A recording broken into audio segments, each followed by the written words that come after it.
Allô, allô, bonjour tout le monde. Bienvenue sur la chaîne de sorcellerie.net. Mon nom est Zelda et vous allez voir la vidéo qui suit tout de suite mon message. C'est un vieux stream, un vieux live stream que j'ai fait sur Twitch. Je vous le présente parce que le contenu pourrait vous intéresser. Oui, je fais beaucoup de blablatage, mais je suis convaincue qu'il y a des sujets qui pourraient vous intéresser. Donc, je vous laisse sur la vidéo. Je vous en remercie beaucoup, beaucoup d'avoir écouté là. Puis, faites un pouce dans les airs, puis abonnez-vous. Bonjour tout le monde, bonjour, j'espère que vous allez bien. La dernière fois, on a parlé de comment se lancer, comment faire pour faire le premier rituel. Ça, c'était le dernier stream. On a parlé aussi de se protéger, comment faire ça. Je pense qu'on l'avait terminé, hein, cette partie-là, comment se protéger. C'est de se purifier, de se nettoyer avant un rituel, par exemple en prenant une douche ou un bain avec, on peut mettre des herbes dedans, mais la douche suffit parce qu'on fait comme si l'eau nettoyait les mauvaises énergies de notre corps. C'est un exercice de visualisation en même temps. Il y a certaines pratiques que on évite de manger certains types de nourriture, mais ça va selon les croyances. Est-ce que c'est une obligation? J'aurais tendance à dire que non. Mais c'est sûr que si vous mangez quelque chose que vous digérez mal et que vous faites tout plein de flatulences, vous arrêtez pas de péter, en gros, en bon québécois, ben c'est peut-être pas idéal pour faire un rituel, surtout quand que vous mélangez l'odeur de votre de, de, de, de, de, de votre mijotation intestinale à l'encens. Le rituel risque d'être un peu merdique. Si je peux me permettre un peu ce jeu de mots. Fait que on évite justement d'avoir comme des ballonnements, des gaz, et tout ça, comme des rots pour pas que ça dérange notre concentration. Fait que quand on parle d'éviter certaines nourritures, j'aurais plus tendance à dire d'éviter cette nourriture-là. Manger quelque chose que vous savez que vous allez bien digérer, que vous aurez pas de problème. Si vous voulez être à jeun, il n'y a pas de problème, sauf qu'il faudrait pas que les gargouillis dans votre ventre parce que vous avez faim ou votre faim tout court vous dérange. Alcool, drogue, à éviter. Faites pas ça. Oui, ça peut nous donner l'impression que c'est plus facile, mais c'est pas parce que c'est plus facile, c'est parce que votre cerveau l'invente un peu. C'est comme, c'est pas une bonne idée. Pratiquer pour vraiment être capable de bien visualiser, de bien ressentir, et ça va être beaucoup plus facile. La drogue, c'est comme une canne, mais même encore là, est-ce que ça fonctionne vraiment? Je suis vraiment pas sûre là-dessus. Le sexe, il y en a qui parlent d'abstinence, il y en a qui parlent de non. Moi, tant qu'à moi, je pense pas vraiment que ça dépend vraiment des croyances. Et j'avais mentionné aussi que le cercle de protection, c'était à faire, à renouveler régulièrement. En fait, ce cercle-là, vous pouvez le faire de différentes façons. Je vais le répéter, je me suis dit, c'est quand même de quoi d'assez important, puis je considère que je le dirai jamais assez, parce que c'est important de le faire, même si on fait pas nécessairement de rituel, ça nous permet de nous protéger de tout ce qui est négatif autour de nous. On en a des collègues de travail négatifs, des amis ou des voisins qui sont toujours en train de se plaindre. On veut pas absorber cette énergie-là, et un sac de protection nous permet justement de ne pas absorber ces énergies-là. Il y a différentes façons de le faire. On peut vraiment visualiser la fabrication du cercle autour de nous, mais je trouve que c'est plus facile de gonfler ce cercle-là. Je m'explique. C'est comme si, au niveau de votre chakra du cœur ici, que vous visualisez une étincelle de lumière et que cette étincelle de lumière-là, vous la gonflez. Comme une balloune. Comme un ballon. On gonfle un ballon. Fait que là, on la gonfle et elle grandit, puis on la gonfle pour qu'elle nous recouvre complètement. Et à ce moment-là, ou pendant qu'on la gonfle, on peut visualiser que il n'y a que les énergies positives qui passent, le négatif rebondit. Et quand que la bulle est dans une taille vraiment idéale autour de nous, idéalement, on veut pas que le monde s'approche trop, les personnes négatives, si on veut pas que ça s'approche trop, on peut la faire plus large aussi. Et à ce moment-là, on la fixe. On la fixe comme si c'était du caoutchouc, comme si c'était, peu importe comment vous la visualisez, comme si c'était un mur, ça peut être du métal, ça peut être du feu, ça peut être... Utilisez l'élément qui vous accroche le plus vraiment pour vous aider votre visualisation. Si vous vous sentez très, très, très proche de l'élément du feu, utilisez le feu. Visualisez vraiment un mur de feu, que votre bulle, c'est une bulle de feu, et qu'elle ne laisse passer que le positif, et qu'elle laisse rebondir le négatif ou qu'elle brûle le négatif.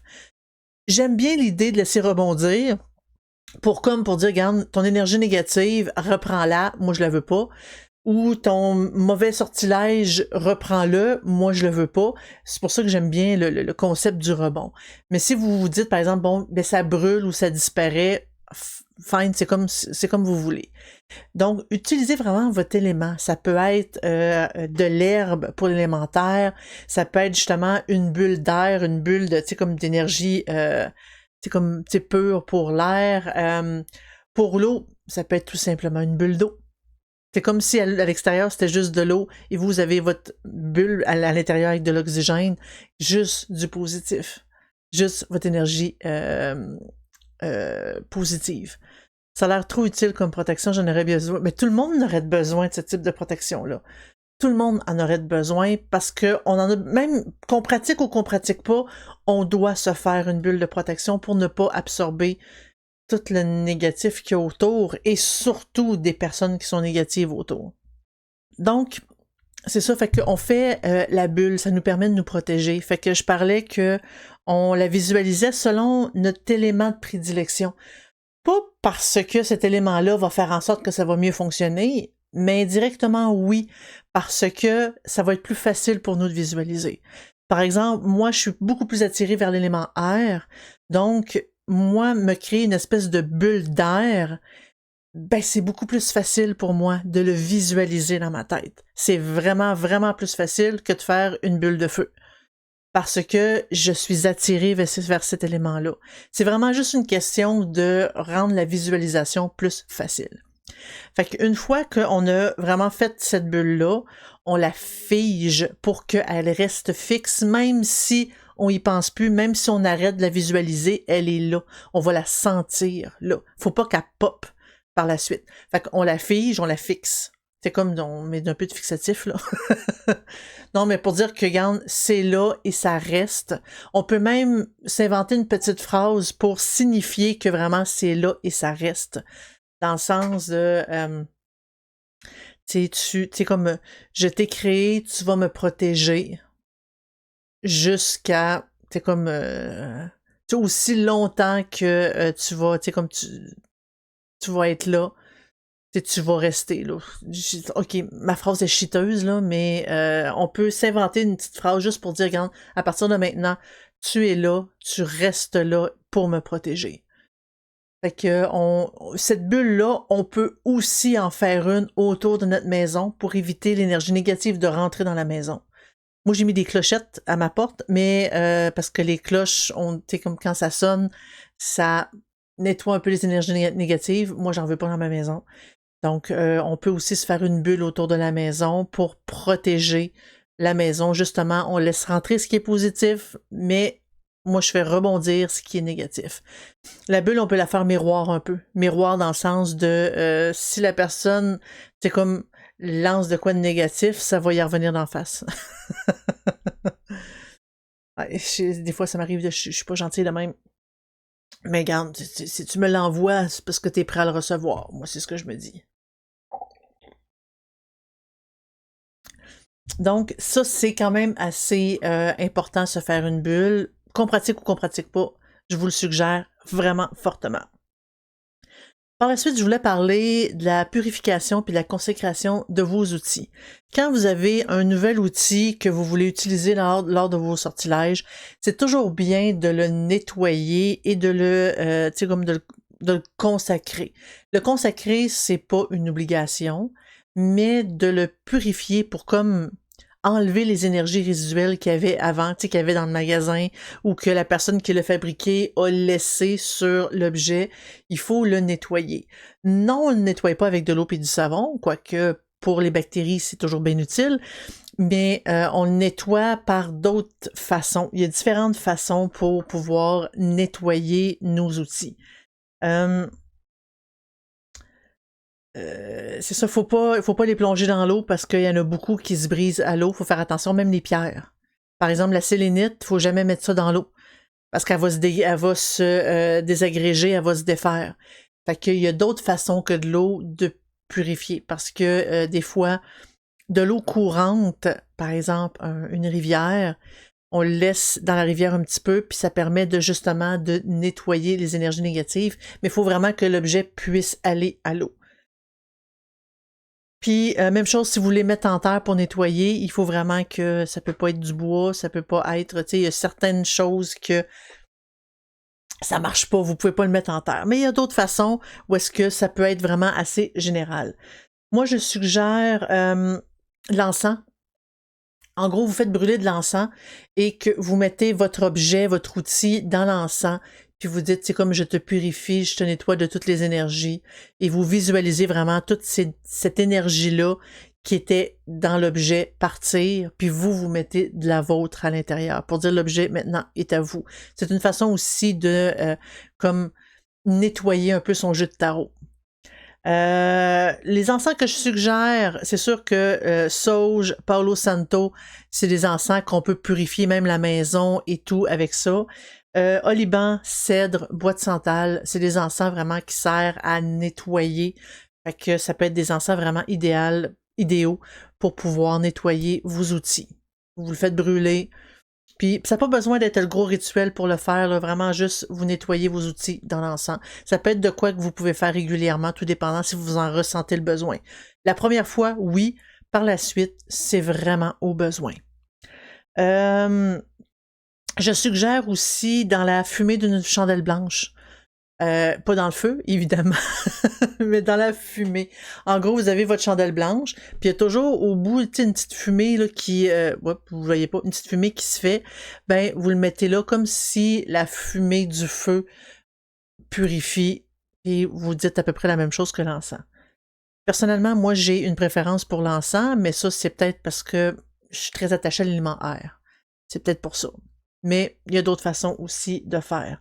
Vous pouvez le faire aussi par la manipulation d'énergie. Quand que vous allez être quand même assez bon pour visualiser, vous pouvez littéralement prendre un objet. Je vais prendre n'importe quel objet. Ici, j'ai un petit pendentif que je me suis acheté avec Danfire. Un petit pendentif. Ici, avec des pierres à l'intérieur. Ici, c'est de l'aventurine. Fait que vous prenez l'objet et vous visualisez vraiment que toute l'énergie qui est à l'intérieur, vous l'enlevez et vous mettez votre énergie pour vraiment qu'il vibre de votre énergie. C'est vraiment un exercice de manipulation d'énergie pure. Mais ça se fait. Il me semble que la sauge purifie, mais qu'elle effacerait toute énergie. Ce qui donne un vide. Il faut combler ce vide par la suite avec un autre encens et ou nos intentions. Oui, mais ce vide-là, nous, on peut le combler comme en le tenant dans notre main pour y donner notre énergie à nous. Fait que comme ça, elle va vibrer avec notre énergie à nous. Parce que la sauge de mémoire, c'est plus à bannir tout ce qui est négatif. Mais effacer toute énergie... Parce que, en fait, c'est pas mauvais en tant que tel, là. C'est pas mauvais en tant que tel, parce que, anyway, on veut y mettre de notre énergie à nous. Surtout quand on parle, par exemple, d'un jeu de tarot. Un jeu de tarot, on veut enlever tout ce qu'il faut. On veut que ça fonctionne vraiment pour nous. Il faut y mettre notre énergie à l'intérieur. Tu sais, comme on le tient dans nos mains, là, puis c'est comme si on y transférait notre chaleur. C'est une façon aussi de visualiser l'énergie. On y transfère notre chaleur pour la remplir, pour que ça fonctionne pour nous. Et ça, c'est pour tout outil divinatoire. C'est pas mauvais, mais ne pas oublier que quand on bannit, il faut aussi remplir, oui. C'est ça. Il faut remplir, parce que sinon, on veut que ça fonctionne pour nous. Même chose pour les pierres, on veut que... J'en ai-tu une, ça? J'en ai une là. On veut que la pierre, ici, qu'on va porter dans nos poches, qu'on va mettre dans nos poches, on veut qu'elle fonctionne pour nous.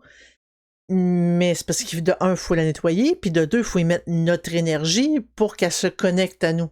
Sinon, ça reste juste une pierre. Il y en a partout des pierres, là.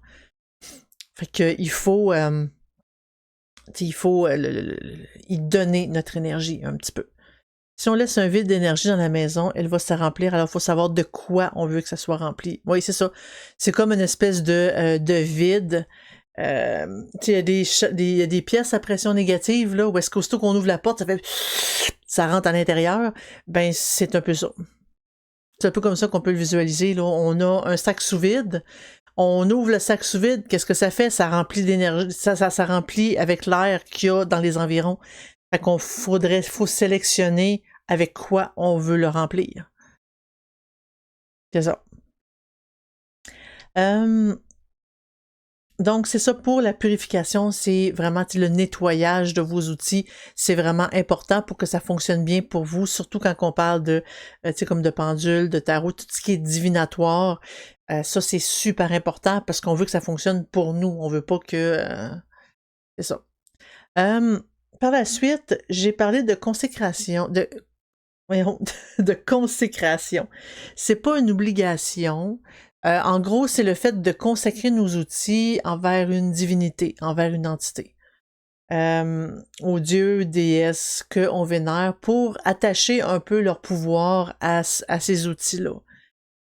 Une phrase aussi simple que « Je consacre cette pierre au nom des quatre ». Fait que là, on vient d'y attacher un peu l'énergie des quatre. Ça, quand que vous faites ça, idéalement, placez-vous, comme une petite bougie, un petit peu d'encens, juste pour faire de quoi d'un petit peu plus officiel. Tant qu'à évoquer une entité, ben on fait de quoi d'un petit peu plus cute, un petit peu plus officiel.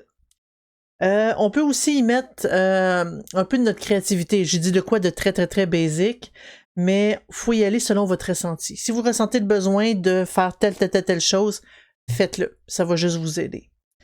Vous pouvez aussi graver un sigil sur vos outils. Graver ou dessiner avec des crayons ou avec justement un burin pour pouvoir rajouter un sigil. Vous pouvez créer un sigil pour vous, personnellement, pour dire ça, ce sigil-là me représente. Fait que dans ce sigil-là, ben, vous pouvez le graver sur vos outils pour y mettre votre marque. Ça peut être aussi en même temps de le nettoyer puis de le consacrer. Là, vous pouvez faire ça aussi, ça se fait très bien. On va aller un peu sur quelques rituels simples que je peux vous suggérer. Évidemment, on commence pas avec des rituels hyper complexes, on commence pas par un gros rituel cérémoniel où est-ce que faut tout placer, faut tout connaître par cœur avec des gestes, avec ci puis avec ça. Ça va vous paraître beaucoup trop gros. C'est comme si vous êtes à l'étape 1, puis là, vous dites « Hey, faut que je fasse le rituel de l'étape 20 ». C'est sûr que ça va avoir de l'air trop gros. Vous allez vous dire zut, faut que je la prenne par cœur, faut que je fasse ci, faut que je fasse ça, faut pas que j'oublie ci, faut pas que j'oublie ça. Il faut que ça devienne une habitude avant que vous puissiez vous dire, regarde, quand je vais être rendu à l'étape 19, là, je monterai à l'étape 20. Mais là, présentement, l'étape 1, on fait de quoi de quand même assez simple. Puis après, on augmente en difficulté graduellement. Ce que je vous suggère, c'est quelque chose qui utilise peu ou pas d'outils. Même encore là, même si vous êtes rendu à l'étape 20 éventuellement, ça vous empêche pas de faire ce genre de petits rituels-là. Des fois, des petits rituels simples, ça se fait super vite, super facile, ça n'a pas besoin vraiment de préparation. Fait que c'est de quoi qui peut se faire quand même très bien. Par exemple, bon, chandelle, encens, quelques herbes, comme j'ai parlé au début. J'ai fait un petit rituel à la nouvelle lune, de quoi de hyper simple, hyper basique, mais très utile, puis qui fonctionne très bien. Les incantations doivent se dire, tu sais, à chaque fois qu'on dit une phrase pour dire, par exemple, bon, Hécate, donne-moi la force de papa, faut le dire avec intention. Quand on mentionne le nom d'une déesse, par exemple, ou d'une entité, il faut vraiment visualiser qu'on l'appelle, comme si elle entendait notre appel. Tout le reste de la phrase, il faut vraiment dire avec intention. Faut pas juste dire une phrase, ça servira à rien. Il faut vraiment la ressentir, il faut vraiment la visualiser, il faut vraiment, comme y mettre qu'est-ce qu'on veut dedans, dans nos intentions, dans nos émotions. Puis ça, c'est un exercice de visualisation. Parce que dire une phrase pour dire une phrase, ça ne donnera rien du tout. Ça marche vraiment, tout est intention, tout fonctionne par l'intention, puis c'est pour ça que je mets l'emphase vraiment là-dessus. lorsqu'on se sent prêt vraiment à commencer les rituels, encore là, commencez juste par une petite bougie. Faites allumer une petite bougie, vous donnez, vous dites une petite incantation. Une incantation, c'est quoi? Je sais pas si je l'ai déjà dit. C'est vraiment juste une phrase où est-ce qu'on met de l'intention dans le but de faire travailler la magie dans ce sens-là. On n'a pas besoin d'appeler une entité, on n'a pas besoin d'évoquer une entité. Une évocation, c'est quand on fait appel à une entité. Une invocation, c'est quand on demande à l'entité de venir à nous. C'est pas la même chose. Si on demande à une entité de venir à nous, on doit absolument faire un cercle de protection magique, même si c'est une entité que on a confiance. Parce que on sait jamais ce qui peut arriver et je vous dis à chaque fois que vous faites venir quelque chose à vous, protégez-vous. Peu importe, on sait jamais qu'est-ce qui peut arriver dans ce cas-là. Prenez pas de chance, prenez l'habitude de vous protéger. Quand on évoque, c'est pas une nécessité parce que c'est comme si on y lançait un coup de fil pour dire hey, on l'appelle, hey salut, ça serait cool si tu pouvais m'envoyer d'énergie pour telle chose. Ça, c'est on l'évoque, on fait juste un appel. L'entité bouge pas, elle reste là, mais dans le but, c'est pour qu'elle entende ce qu'on dise, tout simplement. Mais si on veut qu'elle soit là, on va l'évoquer. On va l'invoquer, pardon. On l'amène à nous. Fait que, justement, je parlais d'une incantation. C'est vraiment de dire une phrase avec intention, dans le but de faire changer les choses, dans le but de modifier, dans le but de faire de la magie, en fait. Fait que toute invocation... c'est ça, tout le... pardon. Là, d'incantation, je mêle dans toutes mes phrases, là. Dans toute incantation, il doit y avoir l'intention qui doit être là. Fait que on peut tout simplement, justement, comme je disais, avoir une petite bougie, dire une incantation, et voilà, c'est tout. Une petite bougie blanche, ça fait vraiment pour absolument tout, même le bannissement. Ça fait pour tout, le blanc. C'est comme toutes les couleurs, en fait. Fait qu'on peut faire à peu près n'importe quoi avec le blanc. Même si on n'a pas de bougie noire, on peut utiliser une bougie blanche, ça fait vraiment le travail. Vous n'avez pas de bougie du tout, mettez une petite odeur, un petit encens, vous pouvez comme utiliser pendant la méditation, vous pouvez faire une incantation aussi. Ça se fait très bien. Commencez tranquillement. On commence par une petite incantation, je vais allumer une petite bougie, je fais de quoi de cute. Ah, je vais rajouter de l'encens cette fois-ci. Ah, regarde, là, il parlait de mélange d'herbes. Je vais le faire. Je vais prendre une petite assiette. Je vais mélanger les herbes, je vais mettre ma bougie dans le milieu, puis je vais faire brûler ma bougie. Avec, il peut avoir incantation ou pas, c'est pas une obligation non plus. L'important, c'est de visualiser ce qu'on veut. C'est de mettre de l'intention dans ce qu'on veut, puis dans nos gestes. En allumant la bougie, on met de l'intention pour pouvoir mettre ce qu'on veut, ce qu'on désire. On l'allume, on la laisse brûler. Ça peut être aussi simple que ça, les premiers rituels. Puis après, regarde, là, je me sens plus prêt à faire de quoi d'un peu plus gros.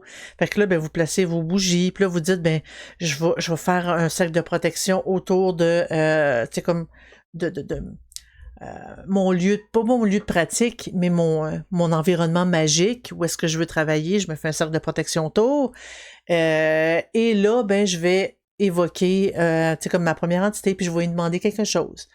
Et par la suite, là, on peut commencer tranquillement à se lancer dans des rituels pas mal plus complexes, où est-ce qu'on appelle, par exemple, le gardien de chaque élément pour vraiment venir renforcer le cercle de protection.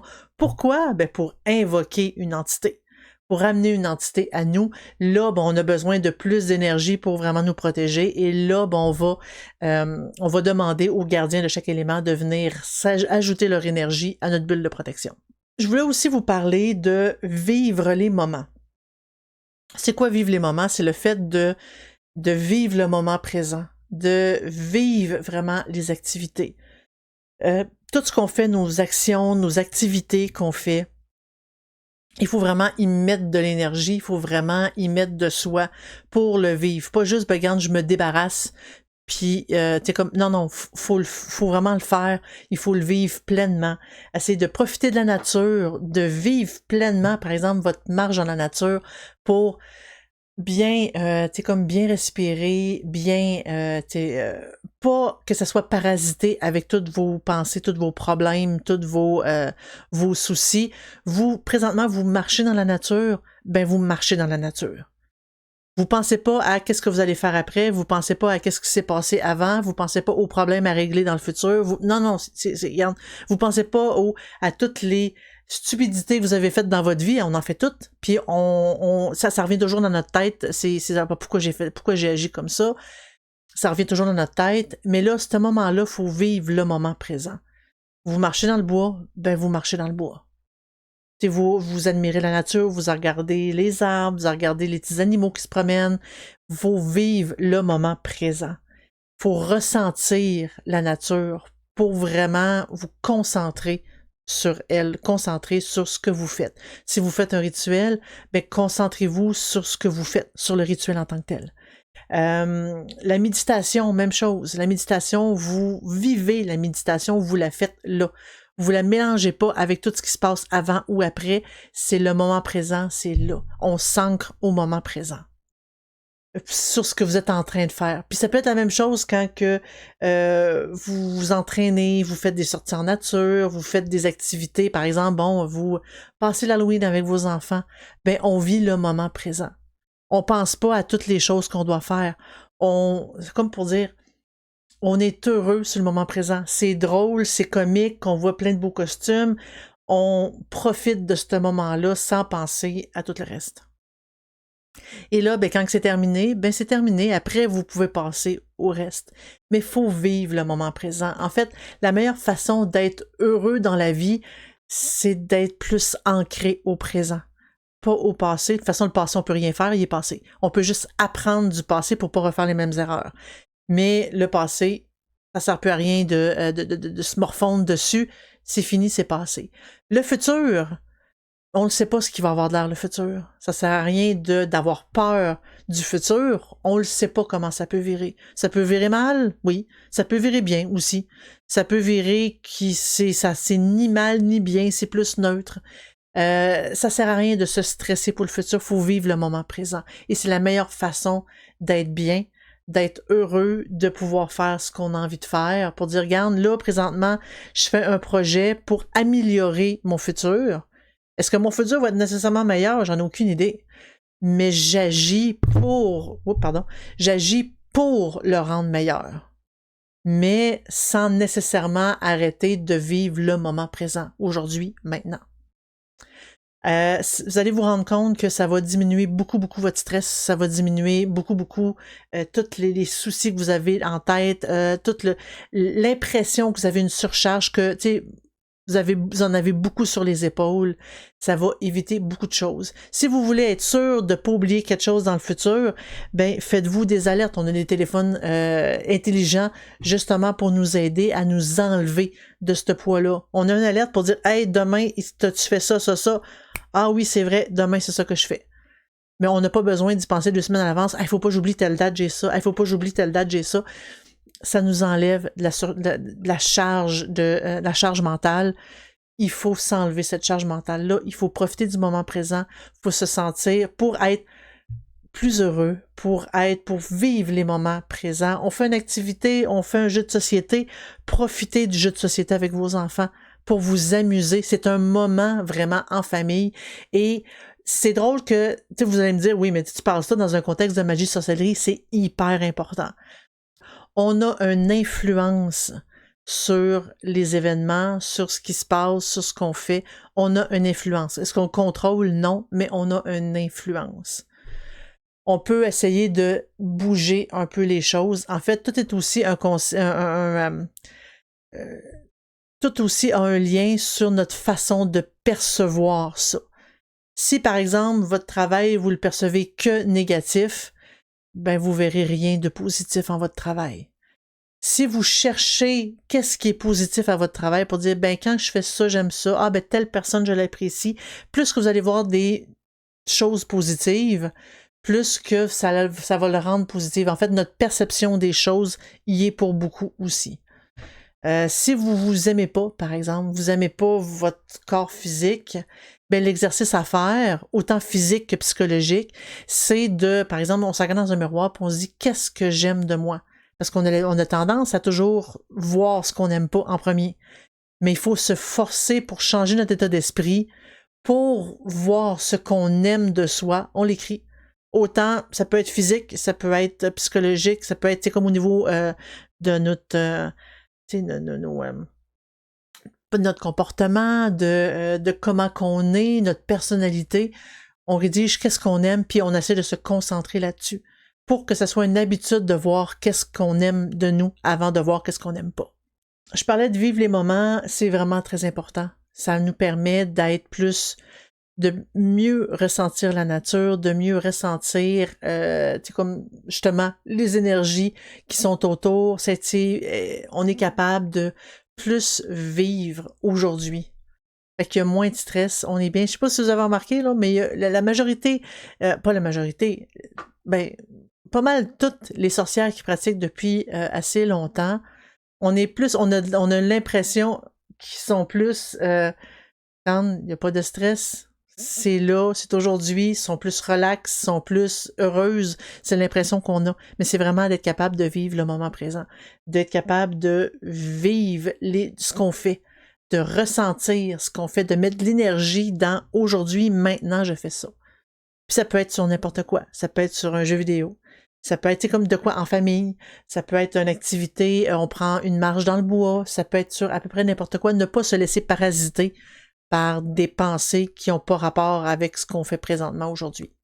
Et s'il y a une pensée pour dire « Hey, c'est vrai, il faut que je fasse telle chose », on le prend en note, c'est par exemple sur notre téléphone, on le prend en note, on la remet ça dans notre poche, puis on laisse passer. On continue notre chemin, on continue notre route. C'est vraiment pour être capable de s'alléger un peu l'esprit.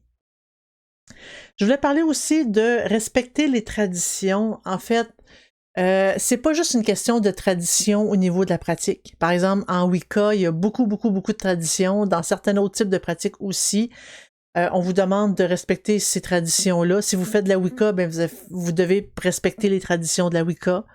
Si vous, par exemple, d'autres types de traditions, vous respectez aussi ces traditions-là.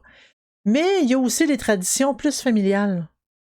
Parce que vous dites, ouais, mais ça n'a pas de lien avec ma famille, avec la pratique. Oui, non, mais oui. ça en a un, parce que les traditions familiales, c'est très, très, très, très important. Vous pouvez avoir des traditions familiales, des traditions personnelles. Faut pas nécessairement tout détruire ces traditions-là. Si vous les aimez, vous les appréciez, ben continuez ces traditions-là. Si vous aimez fêter Noël, pas nécessairement sur le fait de on célèbre c'est pas nécessairement on célèbre la naissance de Jésus-Christ, blablabla, ben ça peut pas être nécessairement ça. Vous pouvez dire, regarde, moi, Noël, pour moi, c'est tout le concept de famille, c'est le concept qu'on, tu sais, comme on partage, on donne, on fait on s'échange, c'est le moment où est-ce qu'on se voit puis qu'on s'amuse en famille. Ça peut être tout simplement ça. Et on continue à faire cette tradition-là. Il peut y avoir des traditions familiales pour dire l'été, ben on se fait un michoui, par exemple à l'extérieur, avec toute la famille. Et à chaque année, c'est la même chose. Mais autant que quand on est plus jeune, cette espèce de concept de tradition-là nous dérange. Quand on est plus vieux, ça nous rassure pour dire que, regarde, la vie, malgré tout ce qui arrive, la vie continue, il y a toujours les traditions, puis je sais que je vais m'amuser pendant cette soirée-là. Ça nous rassure en même temps. On peut ajouter aussi une nouvelle tradition sur une pratique.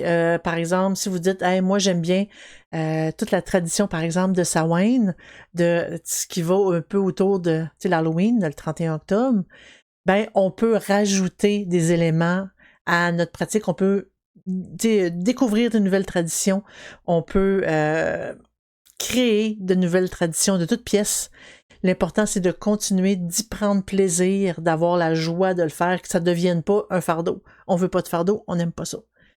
On peut fêter les fêtes païennes, honorer les cycles de la lune, on peut honorer certains dieux, déesses, tout ça. On peut se réunir pour faire ça ensemble, ou vous pouvez le faire tout seul, il n'y a vraiment pas de problème là-dessus. En fait, on se réserve un temps sur notre horaire pour faire notre tradition, pour faire ça. Par exemple, à la pleine lune, moi, j'aime faire un rituel à la pleine lune pour me demander, pour dire, ben regarde, dans le prochain mois, moi, c'est ça que je veux. C'est mon but et là. Et magiquement, ben, je fais un rituel pour m'aider à atteindre ce but-là. Mais je vais faire de quoi physiquement? Si on se dit, je veux que cette personne me parle, mais on fait jamais rien physiquement pour encourager la personne à nous parler, ben, il faut y aller sur tous les fronts aussi. On agit physiquement, mais on peut aussi agir magiquement pour faire en sorte que cette personne-là puisse nous parler. Un exemple. Mais donc, ces traditions-là, c'est juste des moments qu'on se réserve pour pouvoir faire ce qu'on veut faire. Une petite méditation, 5 à 10 minutes par jour. Ça peut être juste un petit 5 minutes, juste avant de se coucher, pour nous libérer de tout ce qui s'est passé dans la journée pour bien dormir. Ça peut être une tradition que vous pouvez maintenir et qui est même excellent un peu pour tout le côté psychologique, pour nous aider à mieux dormir, pour nous aider à nous alléger un peu de toute justement cette surcharge de pensée-là. Un petit moment pour vénérer les déités que vous chérissez. C'est pas obligatoire de pratiquer, tu sais, comme de parler à votre dieu, à votre déesse. C'est pas une obligation non plus. Si vous en avez pas, ben vous en avez pas. Si vous en avez un ou plusieurs, ben donnez-leur un petit moment pour discuter avec eux régulièrement. En gros, vous prenez un peu de temps pour ça. Ça peut être vos ancêtres aussi. Vous parlez avec, je sais pas moi, vous avez un parent décédé, ben vous pouvez prendre un petit moment à tous les jours ou à toutes les semaines pour lui parler. Le plus difficile, c'est de se mettre à la tâche. C'est de le faire. En gros, on dit que les premières 5 minutes, c'est les plus difficiles pour y aller, pour le faire, pour se mettre à la tâche. Après, le faire, ça va être beaucoup, beaucoup plus facile. Ça va devenir automatique avec le temps. Tu sais, au début, ça demande un petit effort, mais à un moment donné, ça va devenir automatique, puis vous allez le faire sans même y penser pour dire, oh, puis regarde, là, ça me demande plus d'effort, là, je le fais, il faut que j'aille faire ça, c'est mon habitude, c'est ma coutume, c'est ma tradition, on le fait. Puis vous pouvez inclure toute votre famille là-dedans aussi, si eux autres le veulent bien. C'est sûr que nos enfants, ils ont moins le choix, mais on les inclut là-dedans aussi. Je veux terminer en parlant de la pratique en ville. C'est sûr que quand on parle de magie, sorcellerie, on parle d'une personne qui est proche de la forêt, qui est proche de la nature, qui habite proche de la nature, puis qui s'en sert beaucoup. Mais il y en a beaucoup qui habitent en ville, ce qui rend les choses un peu plus difficiles. Si on veut, par exemple, se promener dans le bois, il faut aller un petit peu plus loin. Surtout si vous n'avez pas de voiture. C'est un petit peu plus difficile. Mais c'est pas impossible. Ça reste très, très, très possible de quand même pratiquer. On peut se rendre dans un parc boisé pour vraiment, tu sais, je sais qu'il n'y a pas beaucoup d'arbres rendus là, mais on fait avec ce qu'on a, ou tout simplement aller un peu plus loin pour aller vous promener. Il y a beaucoup de sentiers pédestres qu'il y a, puis ces sentiers-là, ben c'est très boisé. Vous pourrez quand même avoir un petit peu de nature rendue là. Aussi, malgré tout, on peut toujours ajouter un peu de nature à notre environnement. C'est pour ça que, par exemple, sur notre balcon, on peut mettre des plantes, on peut mettre des fleurs. Dans notre maison aussi, on peut mettre des plantes. On peut mettre un peu de verre dans notre environnement. Plantes intérieures, on peut mettre la touche de nature dans notre appartement ou dans notre maison, même si tout autour de nous, c'est bétonné. C'est gros, on amène la nature à nous au lieu d'aller vers la nature. Mais la nature, elle reste là, pareil. Faut faire attention, par contre, les plantes toxiques avec vos animaux de compagnie. Parce qu'un chat peut facilement... Il aime ça mâcher des feuilles. Puis si votre plante, elle est toxique, ben on veut pas rendre nos animaux malades non plus, puis on veut pas les tuer. Il faut vraiment faire attention là-dessus. En gros, ça englobe pas mal tout ce que j'avais préparé pour comment pratiquer, comment débuter la pratique. Initialement, c'était un brainstorming sur Discord pour dire, selon vous, qu'est-ce qui est important pour commencer la pratique. On m'a donné beaucoup d'idées, j'ai inclus beaucoup des miennes, fait que ça a fait un peu, justement, les 4 streams qu'on vient de faire. Sur ce, je vous remercie beaucoup, beaucoup, beaucoup d'avoir été là. Ça a été super agréable de vous avoir avec moi, d'avoir pu discuter avec vous, d'avoir pu échanger avec vous. Je vous souhaite une belle fin de journée. Et rentez un peu vos moments magiques. Magiques dans le sens que, moment présent, on est heureux. Voilà. Bye bye tout le monde. Merci beaucoup d'avoir écouté cette vieille vidéo. J'espère que vous avez apprécié. Si vous voulez venir nous voir discuter en direct, c'est sur Twitch. Et ce que vous voyez sur YouTube, c'est juste une toute petite partie de ce qu'on fait sur Twitch. Donc, j'espère vraiment que vous allez venir nous rejoindre sur la chaîne Sorcellerie Net sur Twitch. On fait des open box, on fait tout plein de belles découvertes, des rituels. On fait beaucoup d'informations que vous ne voyez pas, malheureusement, sur YouTube. Venez nous voir, c'est gratuit. On se dit à la prochaine. Bye bye!